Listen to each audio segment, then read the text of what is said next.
Hey guys, um, welcome to the Invincible Iron Man 596, brought to you by your host Detective Noire.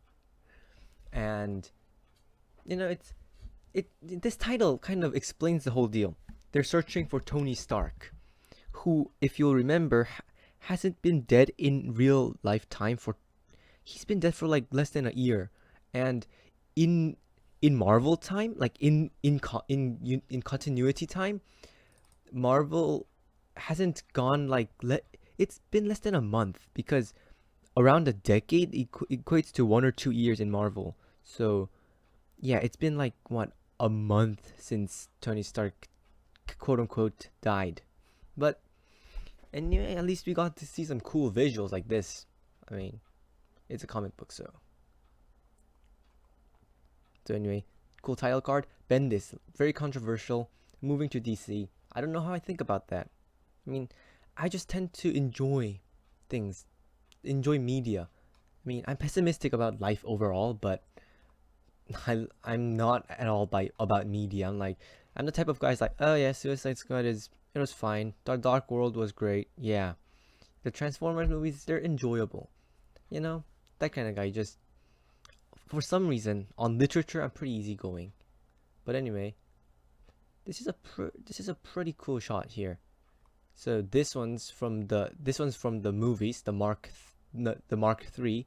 Yes, this one's either the Hulkbuster from the movies, or uh, there's it was a transforming car. Yeah, in the comics. Yep. And a lot of people don't like the Invincible Iron Man series because of this person right here, because they think she's underdeveloped and stuff. I mean, I don't exactly know. Maybe that's why I'm not a screenwriter, but I'm just like, hey, if a character's a character, I think, it's pretty good character. Unless it absolutely goes out of character, which, I don't think she does, but everybody's free to have their own opinions.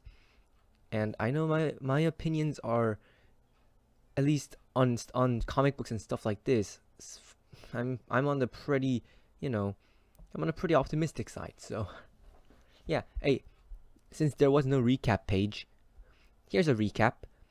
So, in Civil War II, Tony Stark got quote unquote murdered by Carol Danvers because she had this kind of, how should I say it, inferiority complex.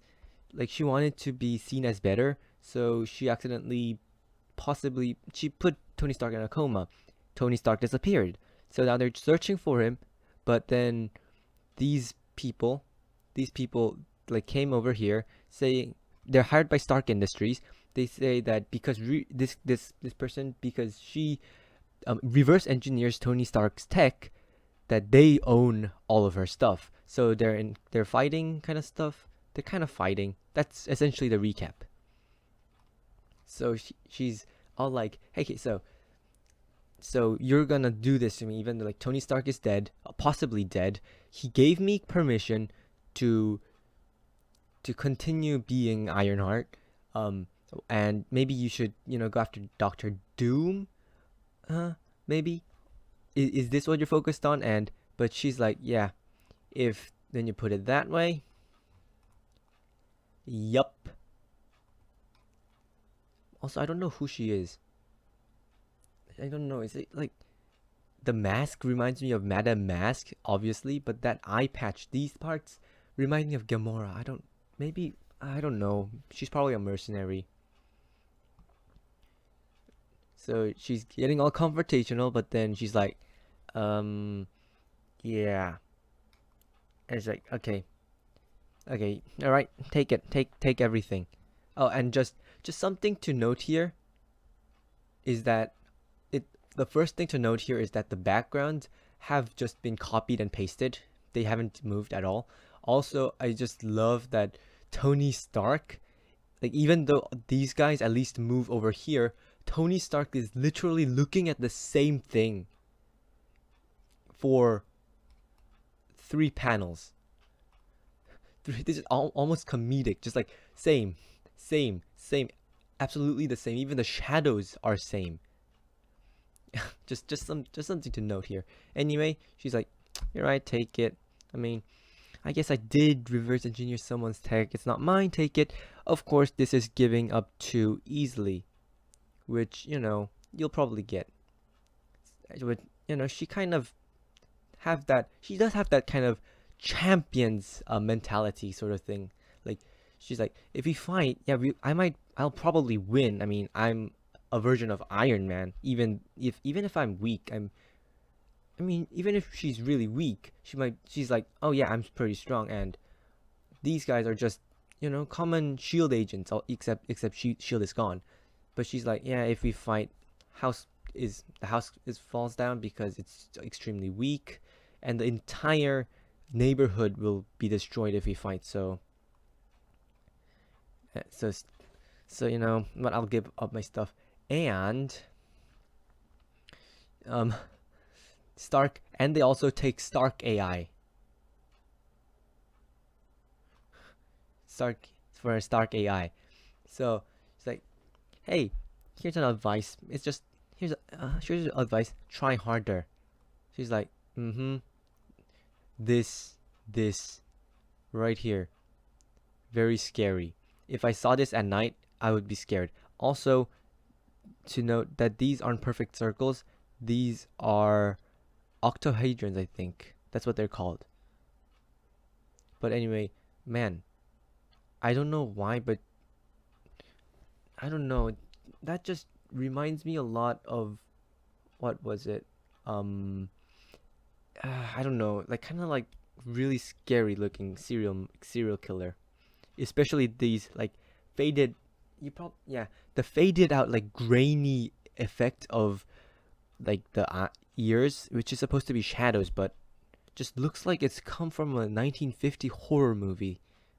And this is a serial killer, but whatever. And and she's like, yeah, sorry, but she finally reveals why she's so calm about this, which is because you have backups of all this stuff they took. I mean, of course, a super genius would have backups of every single thing they have, right? That makes sense. Yeah. Well, I mean, that was smart. They backups, very useful. And kids, this is just a safety warning. If you're gonna do anything that might draw the attention of federal agents, back up all your stuff and put it in a Ziploc bag and swallow it. I don't know. Apparently that's how they store cash in prisons or something. Just a rumor that I read online. They like put cash in the Ziploc bags and they just swallow it so that they can regurgitate it. Ugh. Is it like a cow? Don't know. Anyway, something that's I don't know whether I'm okay with this or not okay with this is this like okay, so like that there was Invincible Iron Man and Infamous Iron Man, right?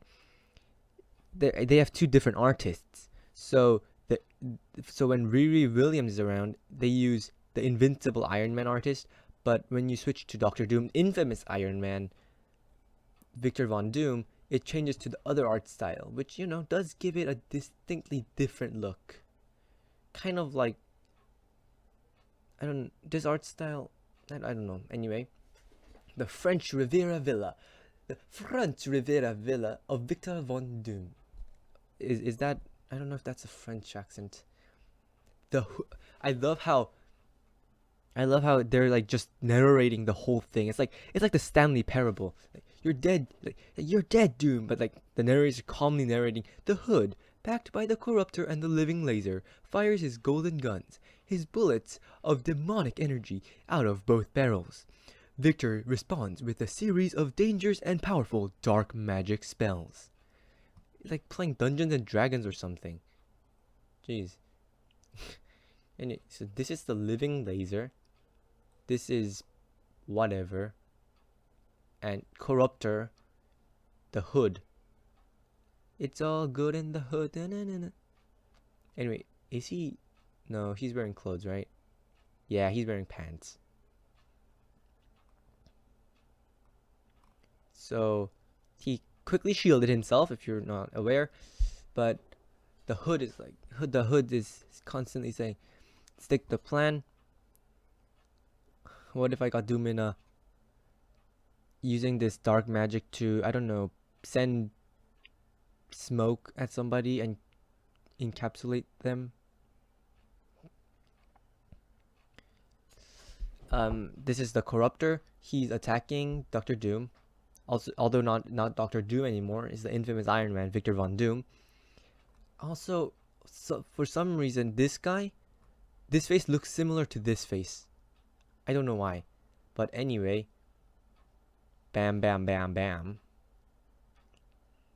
And although these golden bullets are fired, a I don't know, a drop of ink from above spills on into the water and creates an energy shield or something. But the Corruptor is behind him. What will happen next? And look at that. Victor has many secret talents. Very few know of his mystic-based ability to control weaker minds. Victor likes to keep it that way. Putting the gun to the head. Yeah, whatever. But then the Corruptor gets a hold of him. Apparently the Corruptor, one of Victor Von Doom's flaws is underestimating people. That is true. I mean, that's true for like literally every genius. Every genius, they underestimate somebody and then they get beaten. So, the Corruptor's powers are sweat gland secret psychoactive drugs which enable me to subvert the will of, well, anyone really. So yeah, the Corruptor touched him and he's subverting his will, and like he's bleeding from like his mouth and eyes and ears, and it turns to green.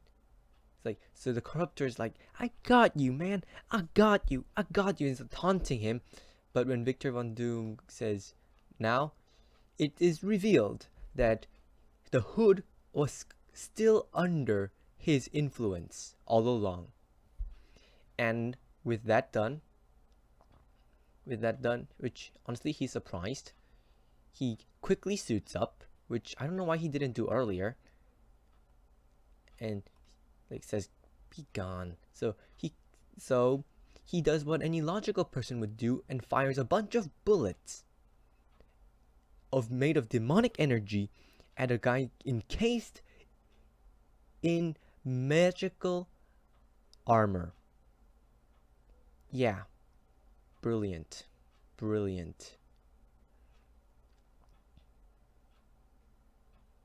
I don't know what's exactly happening here, but apparently Victor Von Doom's having a crisis.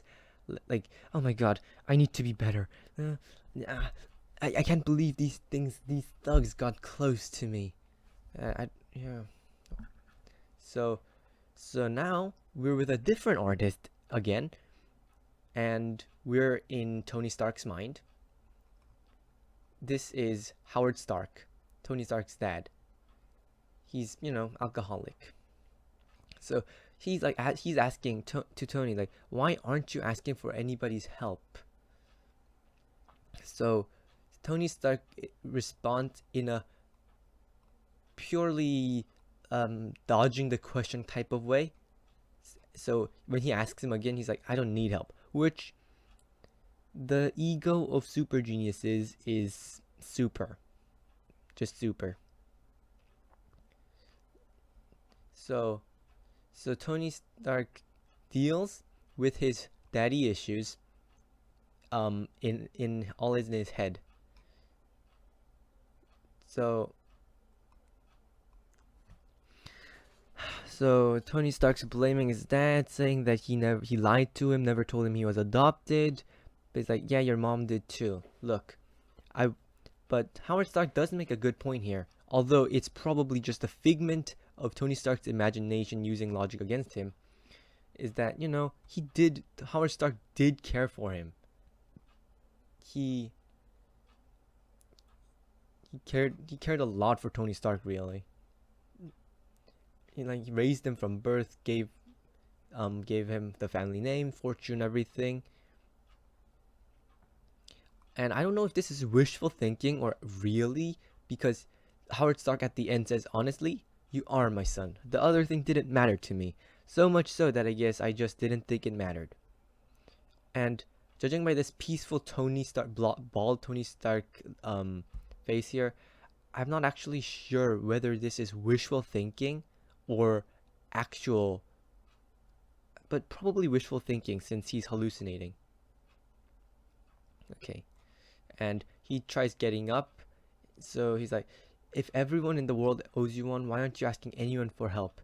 He's like, Rhodey, which, Rhodey is his closest friend, and he got killed by Thanos in the second Civil War. Yeah, that's gotta suck. Anyway, so the Tony Stark AI is over here. They're getting shuttled on a big metal plate attached to a giant flying suit of armor. Brilliant. Anyway, the Tony Stark AI continues to explain why, I didn't tell you about this because it wasn't in my programming. I didn't exactly know even where to start until, I did it. So, cool. So they managed to gain access, and woo, secret lab. Of course Tony Stark has a secret lab. And when he opens the face mask, there's nothing, but when she looks aside, she suddenly finds wild Tony Stark tracks on the floor of a perfectly pristine lab. Even though I don't know how he got those footprints there. I mean, he's not bleeding, is he? That's water. You know what? Comic logic. So he's not here, but he was very recently. He's like, oh my god, he's alive. He's alive. Anyway, which honestly has to be a very glad thing. Even though for us it's kind of like a cheap trope, like kill somebody, get the views, and bring them back to life so you can renew the cycle. But who am I to judge, huh? Anyway, Riri Williams. So, oh, look at that, a brand new S8. Marvel has great deals with Samsung. Like, notebooks are all Macs apparently in the MCU, but phones, like in the Netflix series, like everybody has like an S8. Like, even though they like spend most of their time getting thrown around, and the S8 would probably be shattered to pieces, they have an S8. Anyway, that's just something to get out of the way. And Riri Williams is accepting somebody's offer, but then Blade comes up and says that he has a better offer, which I don't know much about Blade, but why is Blade at Riri Williams' house? I have absolutely no idea, but you know what? It's gonna be continued someday, like in a month, and maybe we'll have more answers there. So yeah, have a good day, guys. Have a good day. Or as Blade would say it, have a good night. Because when day comes, I'm gonna murder you by turning you into ash.